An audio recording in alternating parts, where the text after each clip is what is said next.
Euh, Salut Donald, bonjour à tous. Hi everybody. Namaste, salam alaikum, fofo. Bref, salut tout le monde. Je vous fais une petite vidéo que je voulais faire depuis longtemps. Je voulais vous faire une vidéo, mais je ne savais plus pas quoi dire, parce que j'en ai déjà fait plein, et puis que je dis tout plein de choses. Là, j'ai eu une demande de quelqu'un qui me dit bon, de raconter quelques souvenirs, parce qu'il a dû voir une des vidéos où je parle de quelques anecdotes. Alors, je vais vous parler d'Agra. Pas d'Agra, même la ville, mais du Taj Mahal. Et pas tout à fait le Taj Mahal, mais juste à côté. Mais d'abord, je vous parle de mon site. Le site que j'ai fait, un nouveau site, rigveda.fr. Vous avez le lien en description, les deux liens, parce qu'il y a un lien en anglais et un en français, therigveda.org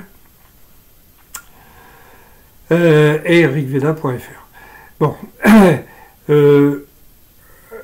alors sur ce site, j'ai apporté quelques nouveautés. D'abord, c'est un peu moins moche que c'était avant. Et j'ai fait des pages en français et en anglais. Et avec un peu de chance, je vais aussi en faire en breton. Quand Google Translate sera au point, parce que c'est pas encore tout à fait ça. Mais le breton, il commence à le faire depuis une dizaine de jours, je crois, ou quelque chose comme ça. Alors pour l'instant, c'est pas bon, parce que j'ai fait un test, et puis j'ai vu qu'il traduisait l'aurore par après-midi. Il est bon, pas tout à fait au point, donc on va attendre un peu. Donc ça, c'est bon, une anecdote. Anecdotique, je veux dire. Voilà, sur ce site-là, je publie des articles. Tous les jours, je fais un nouvel article où je vous parle soit du Rigveda, soit de ce qu'on appelle la civilisation de l'Indus. C'est ce qu'il y a de plus simple à dire, mais moi je l'appelle la civilisation des 7 rivières, et je vais vous dire pourquoi. Et donc je fais des articles. C'est un peu... c'est pas très approfondi, il n'y a pas des révélations, il n'y a pas de grand chose, c'est simplement pour familiariser les gens à ce coin-là, à ce coin de la Terre qui a entre l'Inde, le Pakistan, l'Iran, l'Ouzbékistan, le Tadjikistan et l'Inde, bien sûr. Et l'Inde du Nord, enfin du Nord-Ouest. Alors ces articles-là, je les fais, c'est pas des trucs de chercheurs, machin, je reprends un peu ce que j'ai appris. Bon, quand ça concerne l'Inde, évidemment, j'y mets plus mon grain de sel là-dedans, parce que je connais mieux la question que les civilisations de l'Iran ou de l'Afghanistan, hein, l'Oxus, la civilisation des oasis, Elam en Iran. Bon, alors voilà, je connais un peu, mais je ne connais pas suffisamment. Tout ce qui est intéressant, c'est de savoir, c'est que c'était des civilisations qui fonctionnaient à peu près de la même manière, avec à peu près la même spiritualité, et certaines d'entre elles étaient gouvernées par les femmes au début en tout cas, celle des 7 rivières, pas celle mea culpa, celle des oasis, la civilisation des oasis, c'est-à-dire au Turkménistan, dans le désert de Karakoum. Voilà, bon, alors ça j'en publie un tous les jours, ce que je mets sur les pages Facebook Hein, vous tapez Rig Veda en français, vous tapez Rig Veda en français dans Facebook et vous allez tomber sur une de mes pages. J'en ai 3 ou 4, là, ou même peut-être plus. Voilà, donc là-dessus, si ça vous intéresse, vous regardez. Si ça vous intéresse pas, faites comme vous voulez. Bon, autre chose, je publie aussi un hymne tous les jours que je change. Il y a l'hymne du jour, je mets à quel dieu c'est adressé, je ne le commande pas. Éventuellement, je peux le commenter s'il y a quelque chose d'extraordinaire dedans, mais je préfère que les gens lisent, se fassent déjà comprennent, le lisent, et puis s'il y en a qui veulent s'en servir pour la méditation ou pour autre chose, allez-y, hein, parce que c'est fait pour ça, entre autres. Bon, donc allez-y, vous avez ça dans les... Vous avez les adresses du site dans la description en dessous. Voilà, là je suis un peu essoufflé, j'arrive de faire mes courses à Carhaix. Carhaix, je ne sais pas si vous connaissez, mais c'est là qu'il y a les vieilles charrues. Alors il n'y a plus de vieilles charrues, là ils sont partis, mais ça fait quand même 30 km aller-retour. Donc pour aller faire ses courses, on est obligé de prendre la bagnole et tout à travers le centre-Bretagne. Bien, oui, alors bon, je vais vous raconter un petit peu, je vais vous parler d'Agra.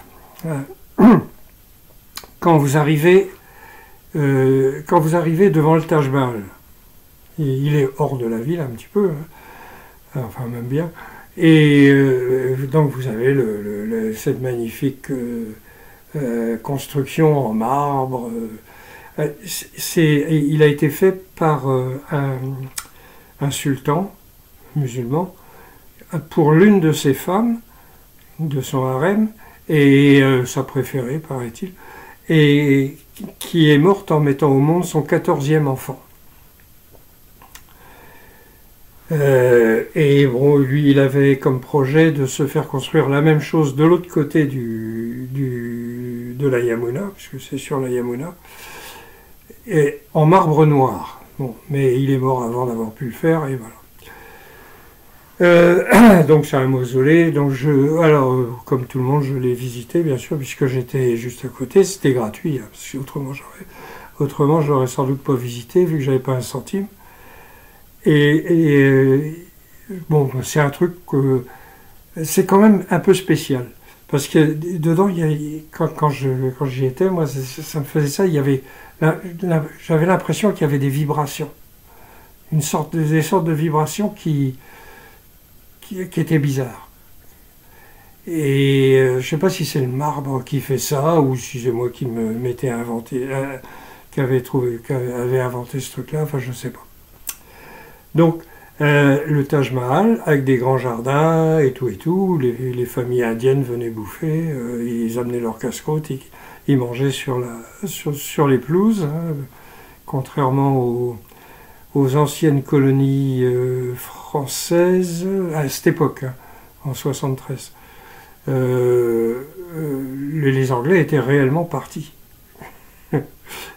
Alors que dans les colonies françaises, ils essayent encore d'y rester, incorrigibles. Enfin bon. Donc, et à côté du Taj Mahal, alors le Taj Mahal est adossé à la Yamuna. Hein, vous avez le Taj Mahal, derrière vous avez un chemin qui permet de circuler le long de la rivière, et vous avez la Yamuna, la rivière. Alors elle est grande, elle est large. Les berges étaient à ce moment-là découvertes, puisque le niveau d'eau avait baissé. Ça devait pas être, je sais plus trop. C'était pas encore la mousson, mais ça allait pas tarder,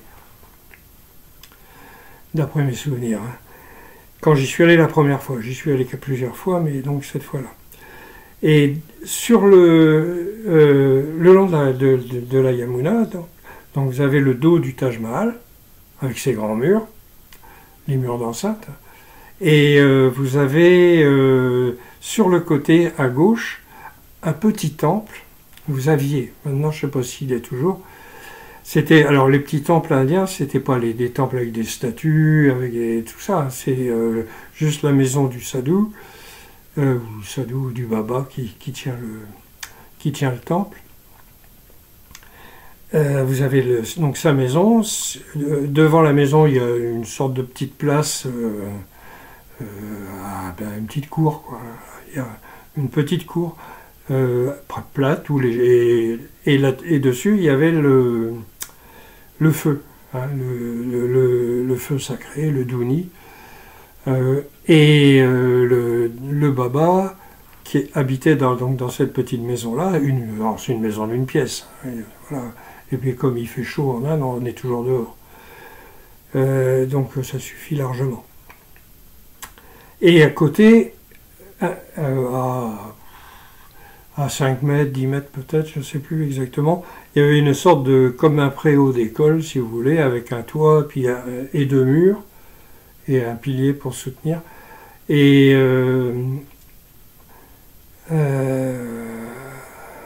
ah non, je suis en train de mélanger avec un autre souvenir. non, là il y avait rien. On dormait directement dans la cour. Hein. Comme il fait beau, pas de problème. Alors je vais vous raconter juste un truc. La première fois, hein, ça surprend. Donc le baba, lui, c'était pas un baba comme on voit sur certaines vidéos de YouTube où à la Kumbh Mela, tu vois, les Naga Baba tout nus avec de la cendre, le chignon, une barbe qui tombe jusqu'aux genoux. Non, là c'était un baba qui avait les cheveux très bien peignés,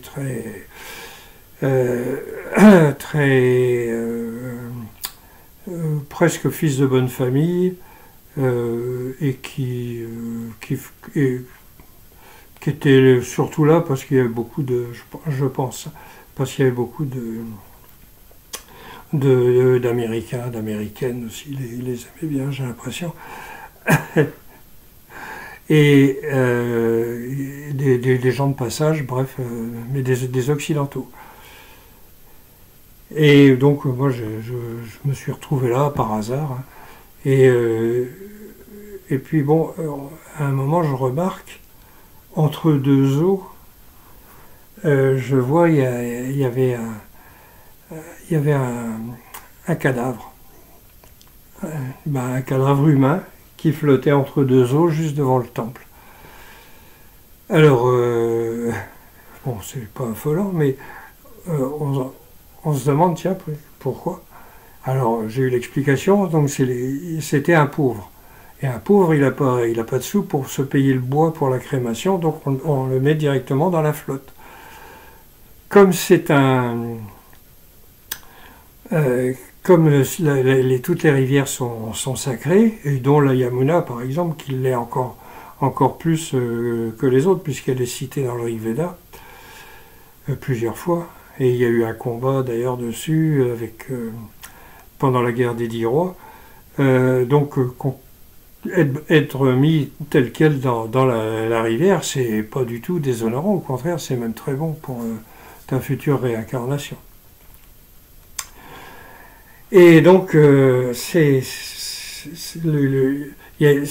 si vous voulez, sur les bords de la rivière,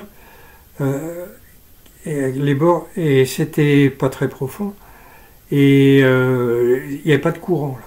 Donc il est resté là plusieurs jours, puis au bout d'un moment, il finit par dégager, être emporté un peu plus loin, où il va aussi traîner un petit peu. Et donc un jour, alors pas cette fois-là, mais une autre fois, j'étais de retour à Agra. Donc je reviens au temple, je dis là, il y avait encore un cadavre, enfin bon, qui est parti plus rapidement là.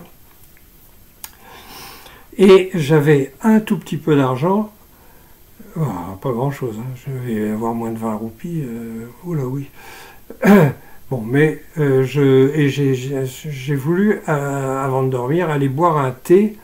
Alors, de l'autre côté du Taj Mahal, si vous voulez, donc vous avez la rivière, le petit temple, le Taj Mahal, alors c'est un gros machin. Et puis, un peu plus loin, il y avait des boutiques avec des chai shops. Donc, j'y vais là-bas. Et ça, c'était à la fin où je commençais à être bien affaibli parce que j'avais une dysenterie terrible que j'avais chopée du côté de Manali. Là, je commençais à être bien, à être bien affaibli.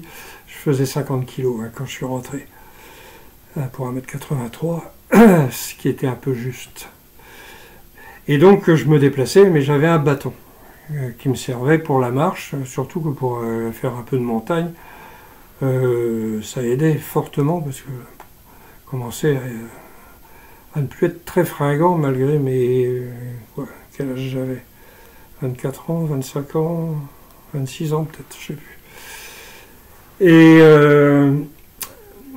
Et donc j'y vais, là je vais boire mon chai et puis manger un barfi. Les barfis c'était des petits gâteaux, un petit gâteau. Ceux-là je les adorais, ils étaient vraiment très bons. Quand je pouvais en manger, j'en mangeais. Et puis je rentre. Je reviens au temple. Mais avant d'arriver au temple, il y a toute la longueur à faire, passer derrière le Taj Mahal, derrière le mur, et il commençait à faire nuit. Il commençait à faire nuit, mais une nuit, oui, normale, et il faisait pas nuit noire, mais il commençait voilà, ça menaçait. Donc, bon, ben, je rentre, hein. Et là, je vois qu'il y a des chiens. Alors, je les avais déjà remarqués, ces chiens. Il y a des chiens, ils sont gras. Hein. Les chiens qui sont du côté du Taj Mahal, là, c'est des chiens errants. Hein. Attention, les chiens errants qui d'habitude sont tous squelettiques, ils n'ont rien à manger, enfin, ils sont traités, pas trop bien traités. Ceux-là, c'était des chiens errants, mais gras. Et puis les voilà qui se mettent à me gueuler dessus. Bon, ça, les chiens qui me gueulent dessus, c'est pas bien grave. Et ils m'attaquent. Ils m'attaquent. Et alors j'en avais 3 ou 4 là, qui étaient... alors bon, bah, j'avais mon bâton, je dis bon, bah, j'ai filé un coup de bâton, puis on va voir ce que ça donne. Donc je prends mon bâton, je vais pour en cogner un, il chope le bâton avec sa gueule et il tire dessus. Ah. Alors petit moment de panique, je dis merde, comment je vais faire? Parce que là, si le bâton leur fait pas peur, alors bah, je me suis baissé, j'ai ramassé un caillou et puis j'en ai balancé les cailloux. Et là, ils sont partis en courant. Voilà, ça c'était une des anecdotes. Et il y en aura d'autres, mais oui, ce que je voulais dire aussi, c'est sur les chiens errants. Donc ceux-là, bah, visiblement, ils bouffaient les cadavres, hein, c'est ça. Et ils étaient tous atteints de la pelade en plus. Alors ils étaient gros, mais ils perdaient tous leurs poils et oh là là, c'était vraiment... Et alors, oui, les chiens errants, qu'est-ce qu'ils mangent dans les rues? Ils n'ont rien, hein, les gens les nourrissent pas, les chiens. Eh bien, je vais vous dire un truc que j'ai découvert, c'est que en Inde, à cette époque-là, il n'y avait pas de toilettes. Il y en avait dans les villes, dans les maisons sans doute, mais il n'y a pas de chiottes publiques. Si vous avez besoin de aller faire vos besoins, il n'y avait pas de... D'ailleurs, Modi, quand il s'est fait élire la première fois, il s'est fait élire là-dessus sur Clean India. On nettoie l'Inde, la construction de chiottes et tout ça. Donc ça manquait. Donc de toute façon, quand tu avais besoin de faire des besoins, tu allais le long de la rivière, tu les faisais, pas dans l'eau, hein, à côté, tu te laves avec l'eau de la rivière, ça tombe bien, comme elle est sacrée, ça purifie et tout et tout.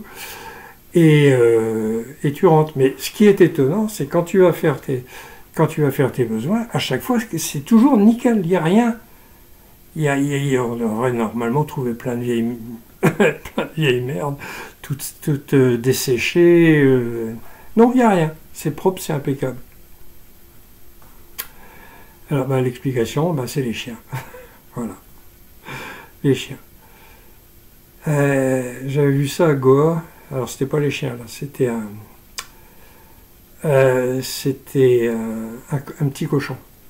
Un petit cochon, un bébé. Un porcelet, comme on dit. Un petit cochon tout rose, mignon. Hein, c'était mon arrivée à Goa. Je vais faire mes besoins derrière un bosquet, là. Et il y avait un petit cochon rose qui me regardait. Puis il me regardait. Puis moi, je me dis, oh, je le trouvais mignon. Tout. Je me dis, tiens, il est sympa, tout ça. Et puis bon, je me lève, mais évidemment, c'est pas ça qui l'intéressait. Lui, hop, il a tout nettoyé. Voilà. Et après, on les mange. Je comprends pourquoi il y a des gens qui disent qu'il ne faut pas manger de cochon, et ni de chien errant non plus. Voilà, bon, c'était tout. C'était juste un petit truc. Donc, mon site, vous pouvez y aller. Si vous voulez aller sur Facebook, donc vous tapez Eric Veda en français, vous allez finir par arriver sur soit là, ou alors Discussion about Eric Veda, où là c'est bilingue, et puis il y a aussi plusieurs trucs, vous trouverez. Voilà. Donc, Kenavo, ah oui, alors si vous avez des points ou des sujets sur lesquels vous voulez que je vous dise ce que j'en pense, vous allez sur le site.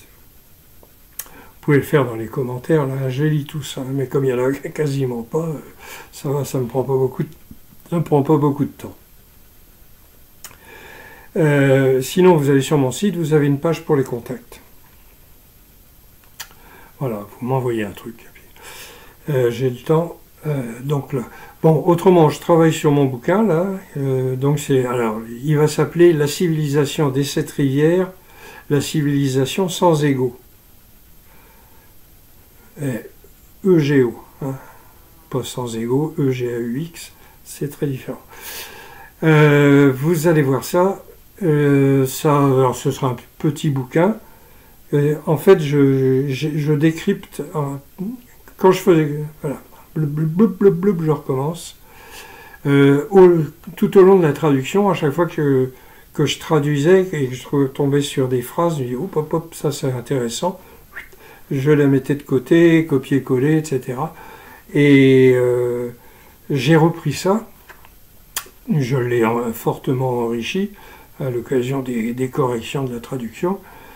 Et à partir de ça, j'ai réussi à voir un peu comment vivaient ces gens-là, quelle était leur civilisation, parce que c'est une civilisation, ça a donné l'Inde d'aujourd'hui, hein, c'est la même chose, ça a continué. Donc ça, ce sera prêt, je pense, en français d'ici un mois ou deux, peut-être. Je vais essayer de le faire sortir avant la fin de l'année. Bon, peut-être, mais je ne sais pas, on verra. On verra parce que je ne veux pas écrire trop d'âneries dedans. Donc j'essaie de faire, quand même de bien vérifier tout ce que je dis. Qu'est-ce que je voulais dire encore voilà. Ah oui, alors pour la version anglaise. Donc la version anglaise de ma traduction du Rigveda est disponible aussi sur mon site. Là, vous cliquez, vous arrivez dessus, il n'y a aucun problème. Et alors je vais faire donc une version anglaise de ce bouquin-là aussi, mais ça va prendre un peu plus de temps. Alors pour ce qui est de l'Inde, là c'est encore spécial, parce que c'est très compliqué de publier soi-même en Inde. Alors à moins de passer par un éditeur indien, mais en auto-édition, c'est un système que je préfère moi, personnellement. comme mon but c'est pas de gagner du fric, donc je m'en fous. Que j'en vende beaucoup ou pas, pour moi ça change strictement rien puisque c'est déduit de mon minimum vieillesse, donc ça change rien. Donc je ne sais plus pourquoi je dis ça d'ailleurs. Oui, là, donc la version anglaise elle va bientôt arriver avec avec un éditeur indien qui est d'accord pour publier pour ma traduction du Rig Veda. Il y en a une autre qui circule, mais qui ne livre pas en Inde. Ah, c'est compliqué là. Je ne sais pas pourquoi, mais il y a une complication qui m'échappe. On peut pas, si vous achetez sur un site indien comme Amazon India par exemple, ok, vous pouvez acheter le bouquin, mais vous ne pouvez pas vous le faire livrer hors de l'Inde. Pourquoi? Je sais pas. Vous ne pouvez pas le faire livrer. Et donc les Indiens ne peuvent pas actuellement acheter ma version